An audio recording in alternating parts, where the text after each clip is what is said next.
Before we get started with episode 2.9, in which Ariel interviews Dr. Jenny Kerber about using eco-criticism to analyze the narratives through which we understand nature and our relationship to it.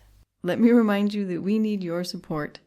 Sign up for our Patreon in exchange for early access to episodes and bonus content, or like us on social media, recommend us to a friend, or better yet, write a review of our podcast. Let other people know that we're here.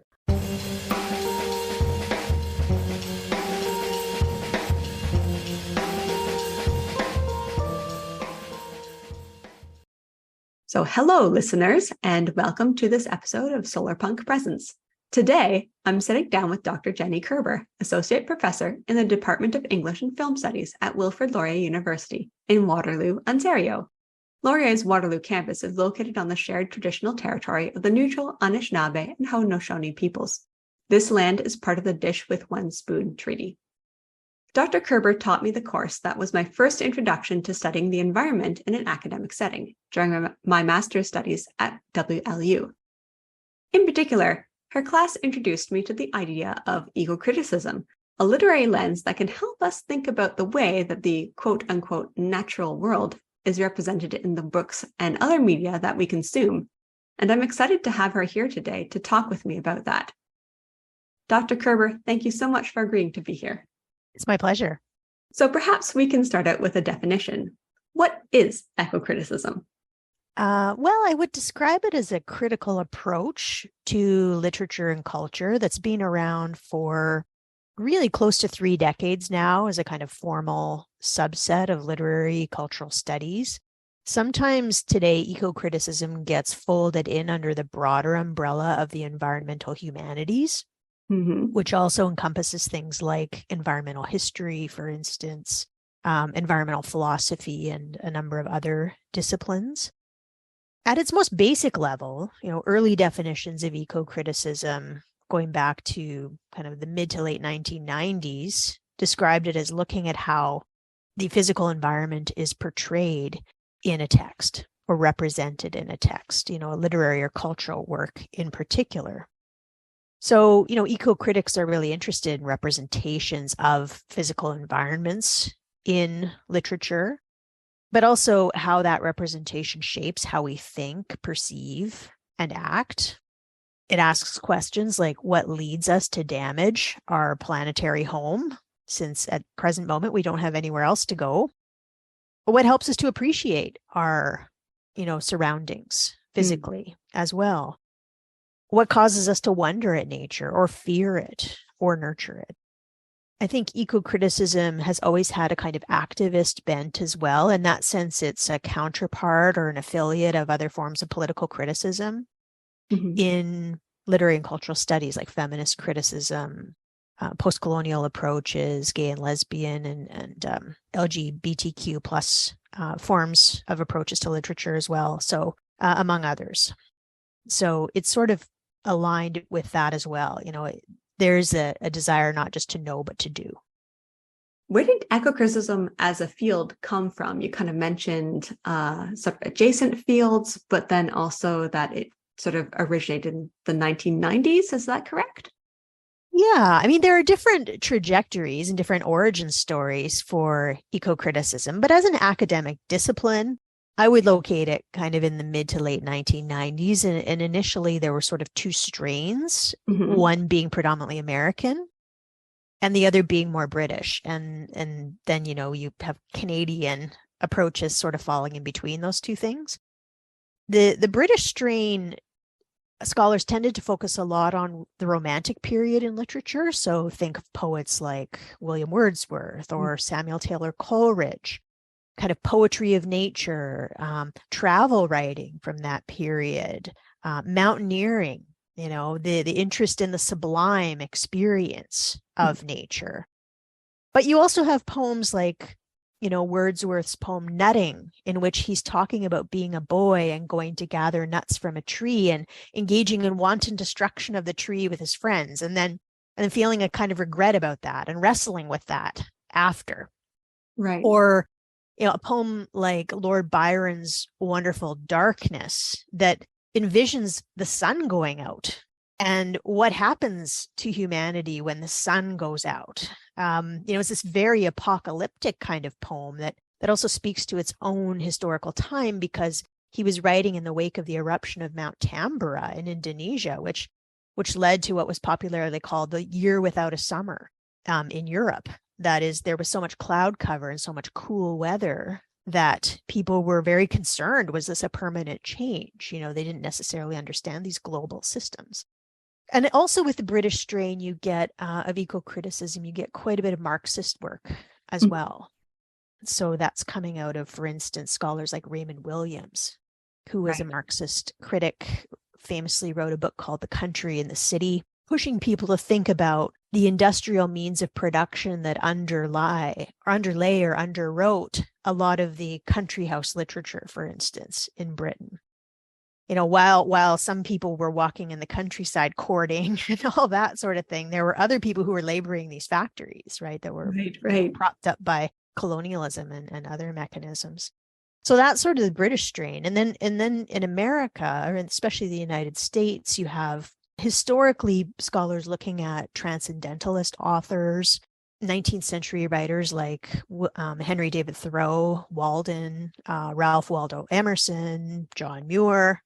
But then a bit later, also an awareness of ecological strain through thinking about factories or this radical scaling up of agriculture. You might think of naturalist authors like Frank Norris or Upton Sinclair's work about Chicago meatpacking called The Jungle. So that's early 20th century.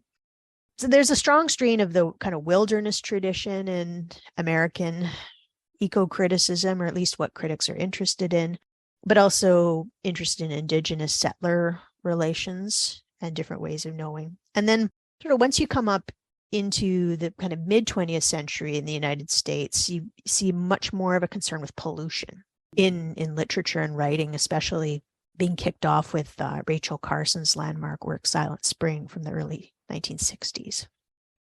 And then later on, you start to see more broadening of eco-critical concerns. So people are thinking about, how do we take post-colonial approaches? How do we think globally about these issues? How do we step outside of the framework of the nation state? How does indigeneity and thinking about indigenous ways of knowing and thought influence or cause us to rework or rethink some of our literary models? So yeah, it's a very diverse field in that sense. I was going to say, could you give our listeners an example of how we might use an eco-critical lens while we're thinking about a text? And you did mention some of the poetry, the earlier poetry from British eco-criticism, but how about an example from that's a little bit more recent? Well, as an example, in my graduate class this term, I'm teaching a collection of short stories, interlinked short stories called Chemical Valley, written by David Hubert, who's an author based in Halifax. Those stories are all set in and around Sarnia and area, Sarnia, Ontario. And that region around Sarnia is popularly known as Chemical Valley because it is a major seat of the petrochemical industry. These interlinked short stories don't always directly reference oil or the petroleum industry, and yet that industry underwrites so much of human relation in those stories, whether it's a plant worker whose wife is suffering from cancer, or high school students who are marching at Fridays for the Future, but are also feeling very disillusioned, and go swimming in the waterway, which is right where all the freighters come in and go out. So you get, you can think about how the environment is sometimes an overt topic in a text, but I'm also very interested in how the environment side sometimes lurks underneath, and environmental anxieties and concerns lurk underneath the surface of texts. In our first episode, I referenced William Cronon's essay, The Trouble with Wilderness, and the idea of it. And it's a text I encountered in the course that I took with you. And as I recall, it sort of breaks down the roots of the white settler imaginary of wilderness as some place that needs to be protected away from people, which is something that has really influenced decades of public policy and environmental nonprofit thinking here on Turtle Island.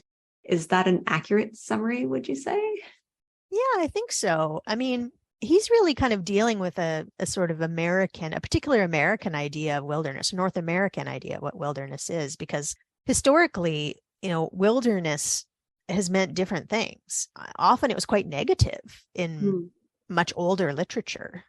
It wasn't the place you wanted to be, or, it was a place you were cast out to. And, only later does this idea of wilderness get kind of recuperated, partly through this romantic sublime, but also through things like the establishment of national parks in the United States. But of course, there's a kind of excision of the human in a lot of these constructions of wilderness, even the fact that Indigenous people were often displaced forcibly off the land in order to create certain national parks, both in the US and Canada. So, there's this idea of wilderness as a kind of escape, but of course, escapism is also a problem. But it can also provide awe, which is very appealing. I think that the trouble with wilderness, even though Kroon wrote that essay some time ago, it's still very much with us. I mean, look at any SUV ad, on television. A lot of those ads are trading on fantasies of wilderness, certainly.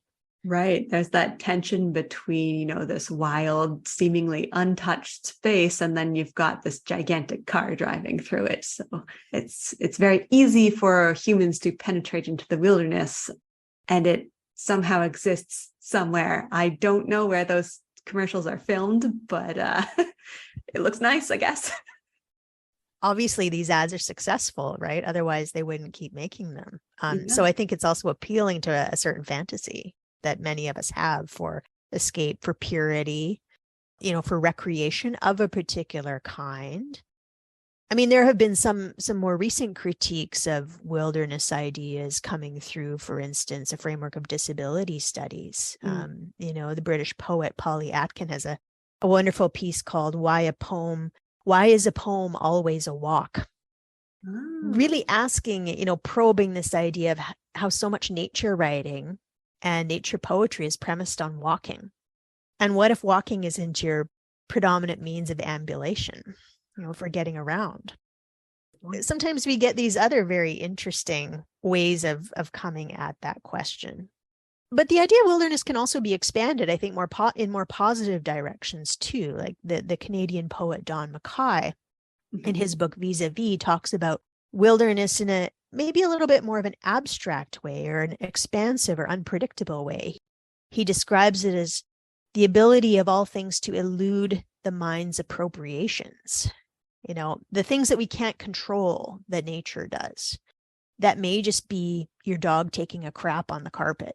It doesn't necessarily mean that it's welcome, but there's something also kind of appealing about the fact that we can't control everything in the other than human world.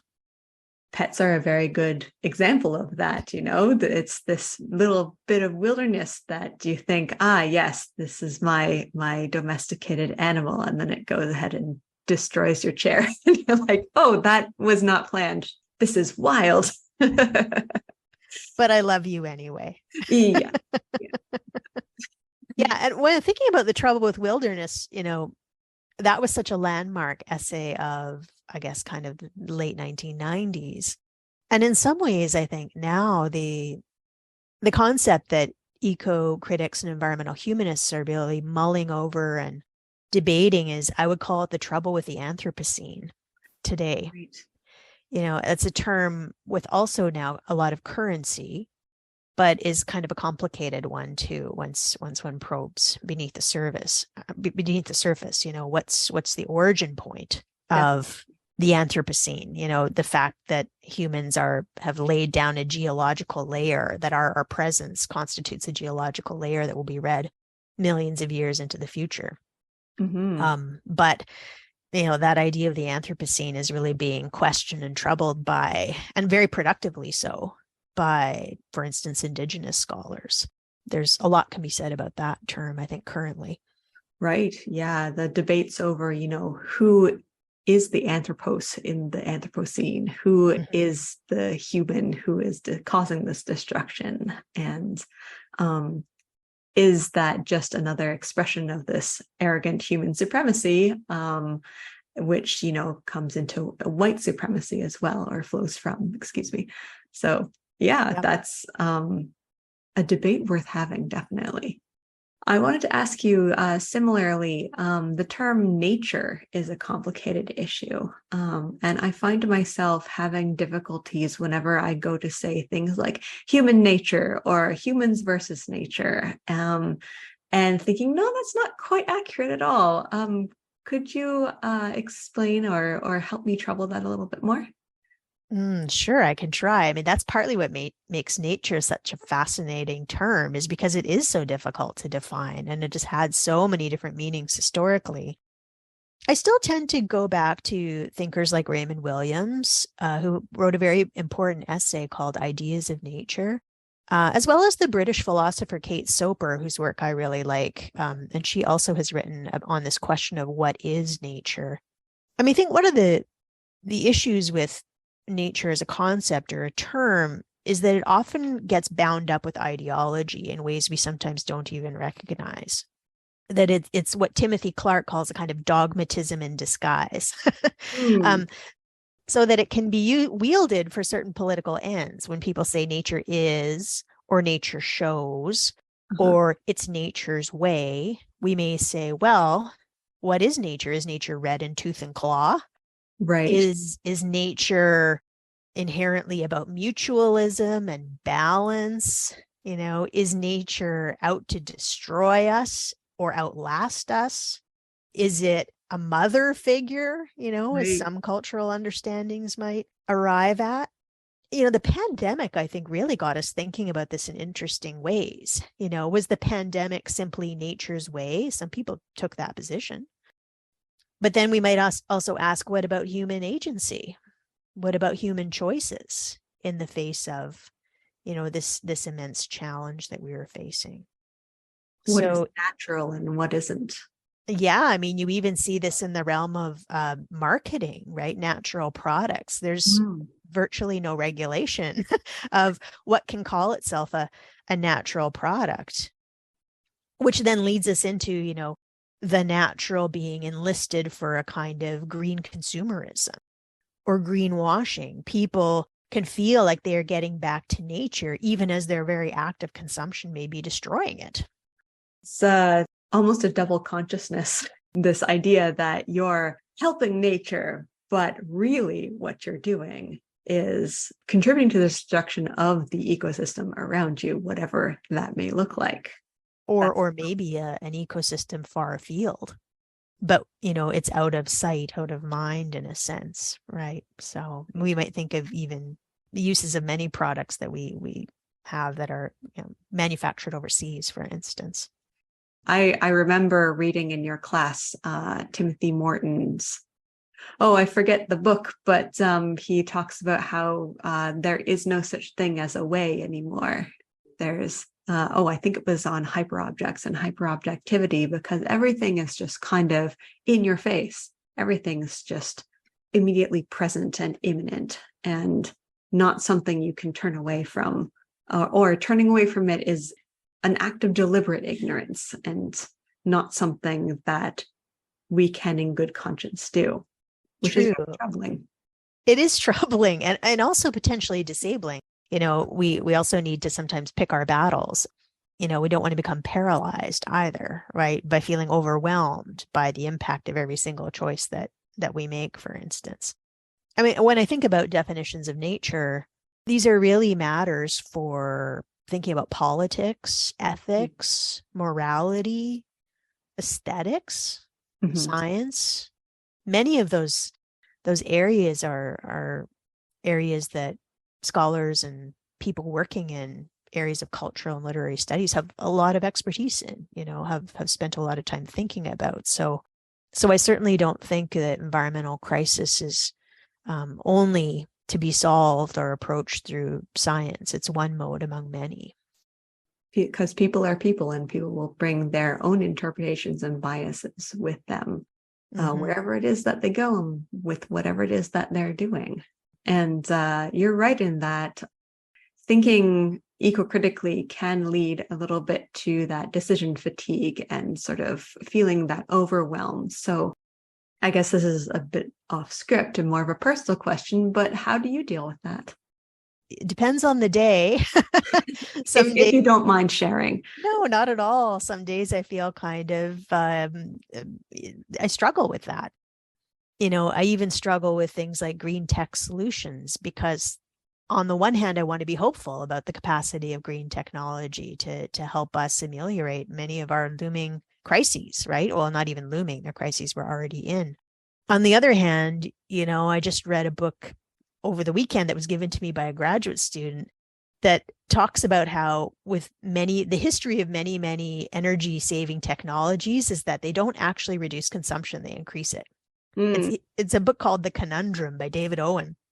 And that I found really fascinating, because it kind of put its finger on something I'd been kind of wondering about or troubled by for a long time. Yeah, that's a very apt title, it sounds like.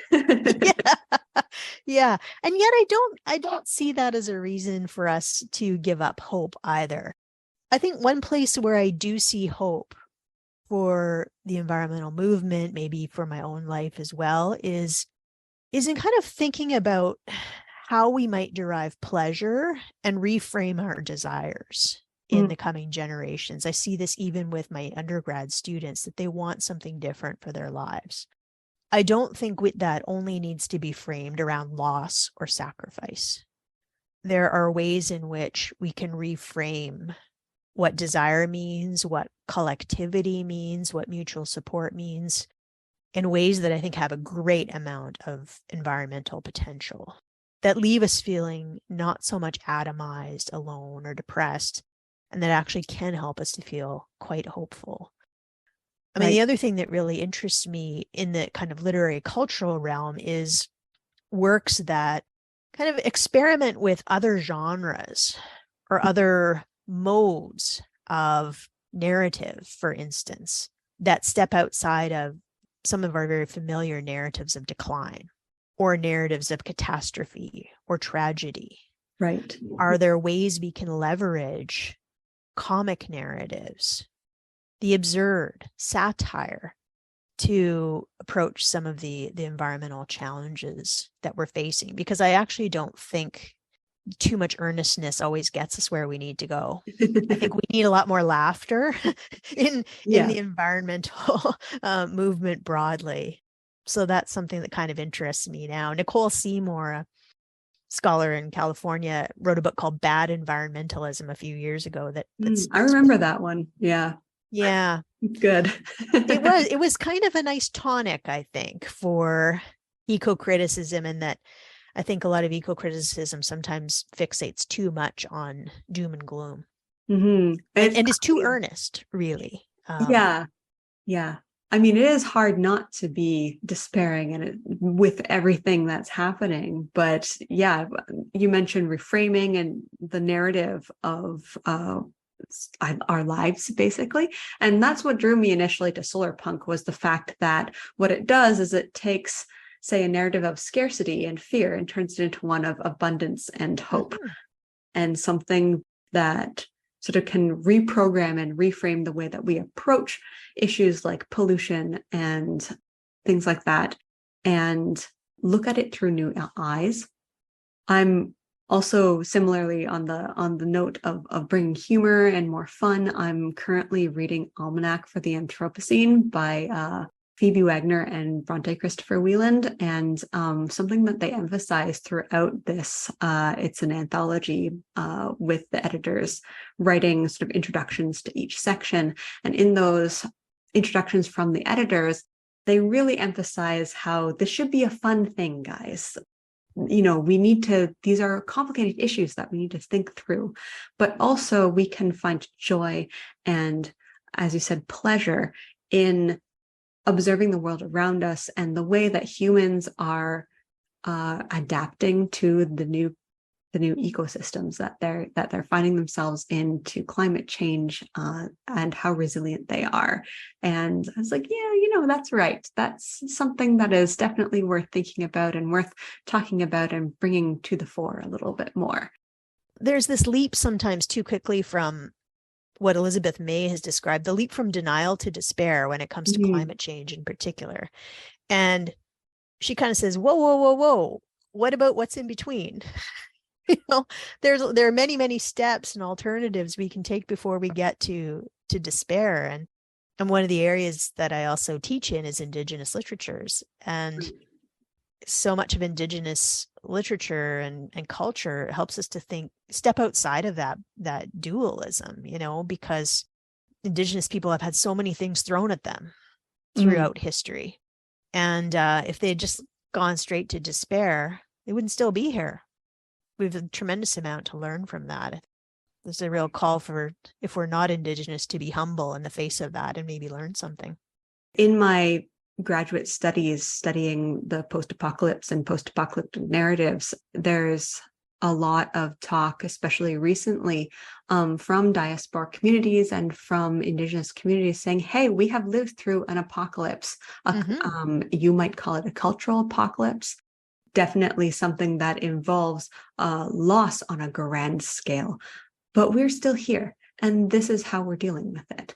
And this is how communities all over have been dealing with these cultural apocalypses for centuries. And we have a lot to learn from that, I think, and a lot that we can incorporate into our fiction going forward and into our imaginative framework and the narratives that we use to think about the way that the future is going to turn out. Definitely. It's actually, in that sense, it's quite an exciting time. When I think about eco-criticism as a field, so much of the early work was just about nature writing.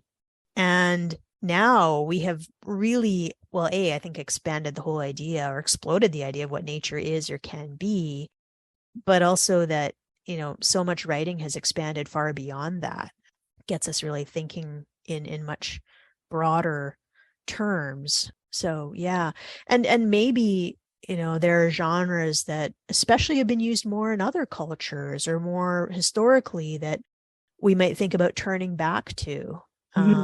Amitav Ghosh, a writer and scholar who wrote a book a few years ago called The Great Derangement, talks a bit about maybe we need to rethink about epic frameworks again as a way for navigating climate change. That he thinks that the realist novel, as it emerged out of Europe, a couple hundred years ago, maybe it's just not up to the task of thinking about something that is so multi-scalar, that has such long temporalities.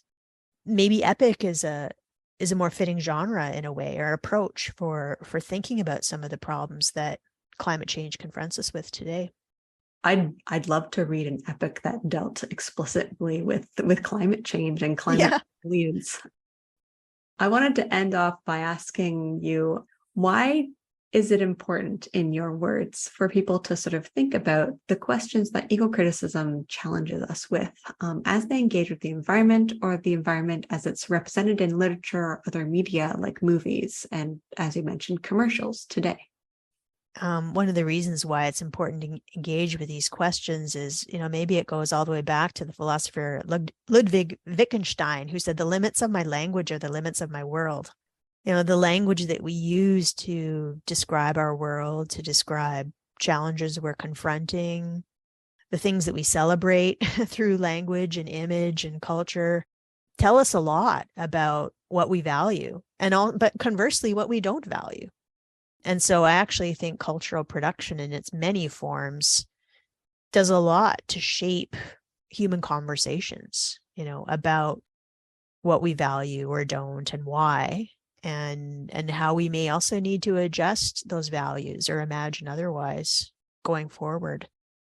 Of course, literature has long also been a form of escape, but I think I would maybe reframe it a little bit as a kind of imagining otherwise about possible futures as well, which I think probably fits in with some of the things that your listeners are interested in.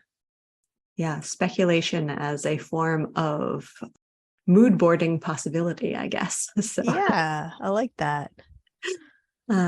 Thank you so much for taking the time to talk with me, Dr. Kerber. I think we really should be thinking about and investigating the philosophical frameworks or mindsets that we bring to climate justice work, since the imagination, I think, is so crucial to our ability to take action. Thank you. And do you have any projects or publications that you'd like to promote before we go, or a social media presence?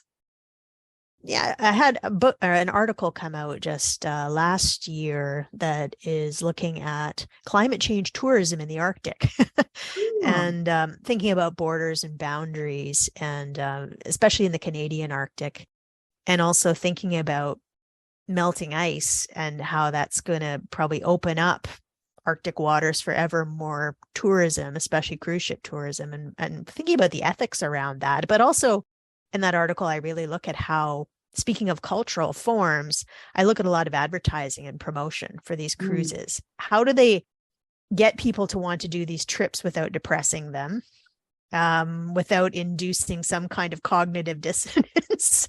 Well, I'd be interested in hearing about that as well. So that came out in the Journal of Canadian Studies last year. Now, coming up in the next couple of months, I'll have a piece coming out in Studies in American Indian Literatures, the journal Sale, on the idea of consent, and writing by Indigenous women and Two-Spirit authors. So thinking about consent in terms of sexual violence, but also thinking about how some of those ideas also translate over or don't to thinking about environmental violence. That reminds me of the research I did on ecofeminism and ecofeminist sort of thought. Yeah, I'd be very interested in reading that when it comes out. Good luck with publication. Thank you very much. Yeah, and I really enjoyed our conversation. And that's a wrap for this episode. If you enjoyed it, please be sure to sign up for our Patreon. We really do need your support in order to keep bringing you interviews with really interesting people doing really interesting things to make the world a better place.